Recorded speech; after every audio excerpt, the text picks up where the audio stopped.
Hay unas interrogantes que la mayoría de las personas se hace en vida, cuando están enfermos, cuando están en una emergencia, cuando están a punto de sufrir un accidente, o cuando sufren un accidente, o cuando están internados. La pregunta es, ¿qué va a suceder después de la muerte? Después de que la persona ya no viva en esta tierra. Algunos dicen que ya no pasa nada, otros dicen que tiene conciencia. Pero, ¿qué dice la Biblia acerca de esto?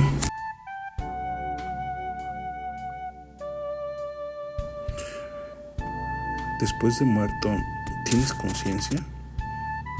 Aunque en valle de sombra de muerte o en valle de sombra de oscuridad, ¿qué pasa con nosotros los que creemos en Dios? Los que tenemos una esperanza. Porque de antemano ya sabemos que sí existe la resurrección, pues Jesucristo resucitó.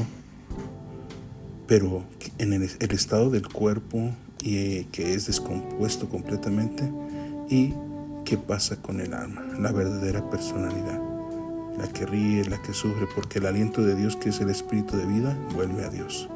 Veamos.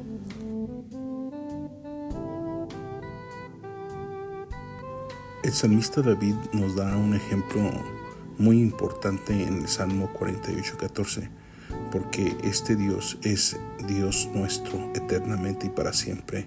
Él nos guiará aún más allá de la muerte.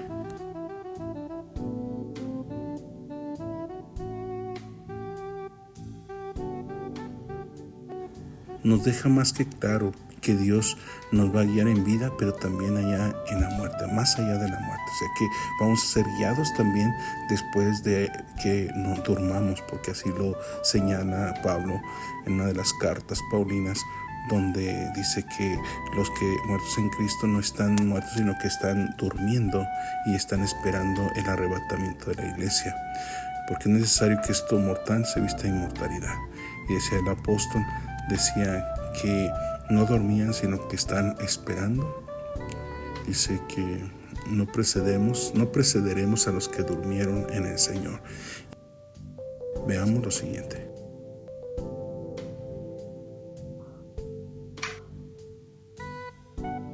Judas también nos dice, pero cuando el arcángel Miguel combatía con el diablo disputando por el cuerpo de Moisés, no se atrevió a proferir maldición, sino que dijo, el Señor te reprenda. Esas son una de las partes también donde dice que los ángeles pelean por los cuerpos de los santos, de los hijos de Dios, de los siervos de Dios. ¿Sí? ¿Por qué? Porque el enemigo que nos acusa está ahí presente, luchando por adueñarse, mas sin embargo, ahí Dios envía a sus ángeles. Podemos verlo como dice en Judas capítulo 1, verso 9.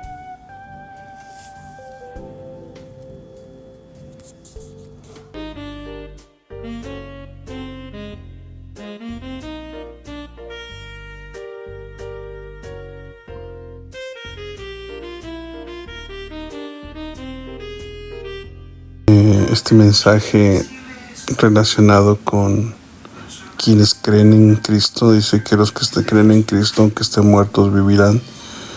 Después de muertos, lo que sucede es que Dios, aunque muramos, nos guiará más allá de la muerte, aún en valle de sombra de muerte, oscuridad y terror o angustia. Dios no nos dejará, como cuando luchó por el cuerpo de Moisés después que éste murió, y mandó su poderoso arcángel Miguel para combatir por el cuerpo de Moisés contra el enemigo. Porque Dios ha peleado las batallas en vida, pero también después que muramos también peleará. Porque va escudo de ángeles, inclusive arcángeles, van delante de nosotros para honrar los cuerpos de aquellos que servimos a Dios, como lo fue en el momento en que Moisés, su cuerpo inerte, estaba ahí, susceptible de cualquier ataque del enemigo, mas sin embargo envió a su arcángel para combatir por su cuerpo. Así también el que cree en Dios, aunque esté muerto, vivirá. Lo dice Judas 1:9. Dice, cuando el arcángel Miguel contendía con el diablo, disputando por el cuerpo de Moisés, no se atrevió a proferir maldición, sino que dijo: el Señor te reprenda. Entonces venció el arcángel Miguel y se llevó el cuerpo de Moisés.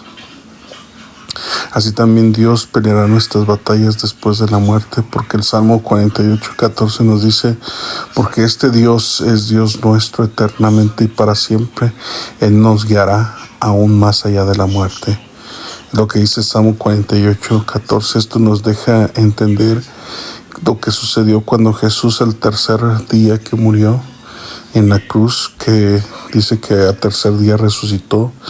Durante esos 3 días que hizo Jesús, dice que descendió a las partes más profundas de la tierra y llevó cautiva la cautividad. Muchas de las veces todos los espíritus de las personas o las almas que estaban cautivas por los espíritus o después de muertos, que son actos que nosotros desconocemos pero que Dios hizo, dice que llevó y tomó una cautividad y la llevó cautiva. Dios Jesucristo fue cautividad de la propia cautividad de esas almas que fueron liberadas por Jesús durante esos 3 días que descendió a las partes más profundas de la tierra.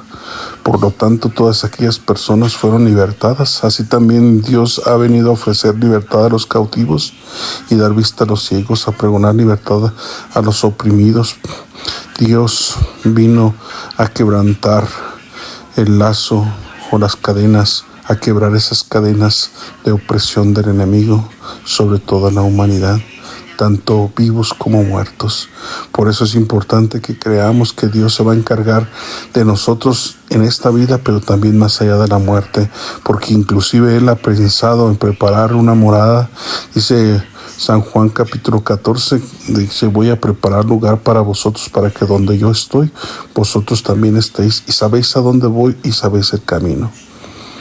No sabemos a dónde vas, ¿cómo pues podemos saber el camino?, preguntó uno de los discípulos. Y Jesús le dijo: yo soy el camino y la verdad y la vida, y nadie viene al Padre si no es por mí. Por eso es importante que Dios tiene preparado para nosotros, más allá de la muerte, la resurrección, y después de esto coronas de gloria que Dios va a repartir a sus elegidos, a sus escogidos. Dios los va a sentar en cetros y Dios va a darles esa mansión que tenía preparada, porque Él ve más allá de nosotros, lo que podemos ver aquí en la vida, más allá de la muerte, en el otro, en la eternidad, allá en la vida espiritual, donde existe esa batalla que se libera entre las huestes espirituales de maldad contra los cristianos y contra los ángeles y los arcángeles. Pero Dios tiene cuidado de nosotros, y Dios dice que el que cree en mí, aunque esté muerto, vivirá, porque este Dios es Dios nuestro eternamente y para siempre, porque Él nos guiará y aún más allá de la muerte. Eso es lo que Dios tiene prometido para todo aquel que en Él cree, para que todo aquel que en Él cree no se pierda, mas tenga vida eterna. Y esa vida eterna nos la ofrece precisamente ya en la eternidad, después de muertos. Y no es que muramos, sino que los que dormimos, así dice el apóstol cuando se refiere, cuando viene el rapto, dice que no precederemos a los que duermen, sino que Dios mismo, con voz de mando y con trompeta de Dios, descenderá del cielo, y los muertos en Cristo resucitarán primero, y luego nosotros, los que hayamos quedado, seremos arrebatados juntamente con Él en las nubes.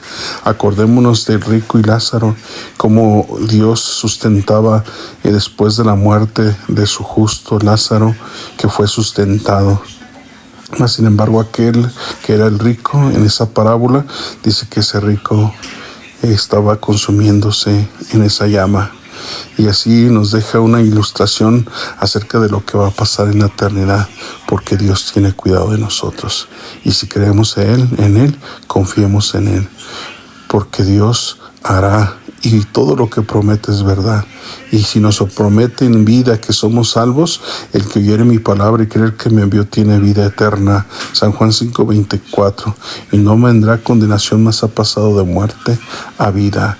San Juan 5:24 nos dice que Jesús no es hombre para que mienta, ni tampoco es una persona que nos pueda, Dios Jesucristo no es mentiroso, es verdadero, y la verdad está en su boca, y Él nos dice al momento de confirmar 2 veces, de verdad, de cierto te digo, dice que la cosa es segura, el que oye mi palabra y cree el que me envió tiene vida eterna y no vendrá a condenación. Entonces, quien diga que Dios no garantiza la vida eterna en vida, pues es un mentiroso, porque Jesús no es mentiroso y Él nos está prometiendo la salvación y la vida eterna, simplemente con 2 pasos primordiales en el reino: oír la palabra y creer a esa palabra. Dice que el que oye mi palabra y cree el que me envió tiene vida eterna y no vendrá a condenación, mas ha pasado de muerte a vida, porque no envió su Dios a su Hijo al mundo para condenar al mundo, sino para que el mundo fuese salvo por él.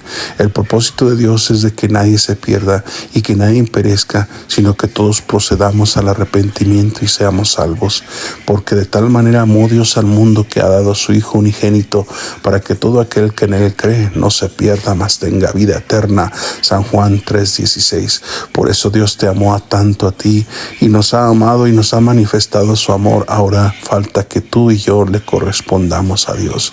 Correspondámosle pues a Dios, porque si creemos en ese Dios piensa en todo, porque es el Dios verdadero, el que nos creó, el que sabe nuestros pensamientos, el que nos conoce desde lo más interior de nuestro corazón, el que sabe, ya aún no está la palabra en nuestra boca y Él ya la sabe toda, que Él conoce nuestras necesidades y Él es el que nos sustenta y que nos levanta, el que nos fortalece. Ese se llama Jesucristo. A Él sea la gloria y la honra por los siglos de los siglos, de los cuales nosotros debemos de predicar siempre el mensaje de salvación, porque solamente en Él hay salvación, porque no hay otro nombre bajo el cielo dado a los hombres en el que podamos ser salvos. Nadie te puede salvar, ni el Papa, ni la Virgen, nadie, solamente Él. No hay otro más en la tierra, solamente Jesucristo. Y si hay algún engañador que te dice lo contrario, es un mentiroso. Pero Dios no es, Él es veraz. Dios no es mentiroso, es veraz. Por eso, de tal manera que si tú crees y inicias el caminar al reino de los cielos por esa senda que Dios te va a mostrar, donde esa escalera, el primer peldaño que debes de caminar es oír la palabra y creer a esa palabra. El segundo paso es importante que veamos y volteemos a tomar la Biblia y empecemos a leerla y a creer en ella y a practicarla. ¿Por qué? Porque ahí está. Decía el rico: envía a Lázaro para que les llame a mis hermanos, para que no vengan aquí a esta llama de fuego, para que no sean atormentados como yo. Y Abraham le dijo a Moisés y a los profetas: tienen a ellos, óiganla. Entonces eso se refiere a que ahí tenemos la palabra de Dios, la ley de Moisés y el Nuevo Testamento de los evangelios, según las epístolas de cada uno de los evangelistas: Mateo, Marcos, Lucas, Juan y todos los demás que fueron escritos para nuestra enseñanza, el libro de los Hechos y hasta Apocalipsis.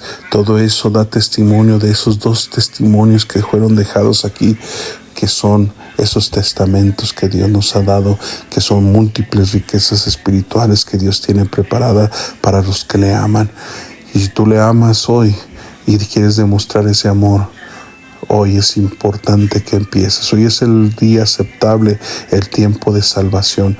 Hoy Dios te está llamando, porque no es casualidad que estés escuchando esto. Dios te ama y Dios quiere iniciar un trabajo contigo en tu corazón, una regeneración, y para que tú pertenezcas al reino de los cielos. Sí, porque eso fue lo que predicó Jesucristo: arrepentíos porque el reino de los cielos se ha acercado. Y Él es el Rey de reyes y Señor de señores. Él es el Rey de los cielos, y Él mismo vino a establecer esas ordenanzas, esos decretos para que tú permanezcas y pertenezcas al reino de los cielos. Y ahí está la palabra. Su palabra es viva y eficaz y más cortante que toda espada de 2 filos, y penetra hasta partir el alma, las coyunturas, los tuétanos, y discierne los pensamientos y las intenciones del corazón. Por eso hoy Dios conoce tu corazón. Dame, hijo mío, tu corazón y miren tus ojos por mis caminos. Hermanos, quiero orar por ti, que estás escuchando, para que Dios te dé y te abra una puerta a la eternidad, Señor. Bendito seas, Señor del cielo y de la tierra, que habitas en los cielos, y los cielos de los cielos no te pueden contener, porque tú eres eternamente enorme y grande y poderoso, y no hay para ti barrera, no hay para ti obstáculo, no hay para ti cosa que tú no puedas hacer, porque ahí en ese lugar donde están estas personas escuchando, tú vas a obrar y estás obrando y estás supliendo la necesidad, Señor. Si hay necesidad de sanidad, ellos van a ser sanos en este momento. Cualquier enfermedad se va en el nombre de Jesucristo, pero primordialmente por su salvación de ellos. Te los presento, Señor. Inscríbelos, Señor, en tu plan de salvación para que ellos sean salvos. Te lo pido en tu nombre, en el nombre maravilloso de Jesucristo. Ellos puedan hacer un compromiso contigo y recibirte a ti como su único y suficiente Salvador. Hoy, Señor, es un día aceptable. Hoy es un día para salvación para todo aquel que cree a este mensaje y que hoy te recibe como su único y suficiente Salvador. Señor, te lo pongo en tus manos, te lo presento. Empieza a trabajar en su vida, en su corazón, en un entorno de milagros y de señales y de prodigios y de bendición y de libertad, y hazlos libres y de toda opresión en el nombre poderoso de Jesucristo, y bendice sus vidas. Todo esto te lo pido en el nombre que es sobre todo nombre, en el nombre de Jesucristo. Amén y amén. Dios me los bendiga y Dios me los guarde.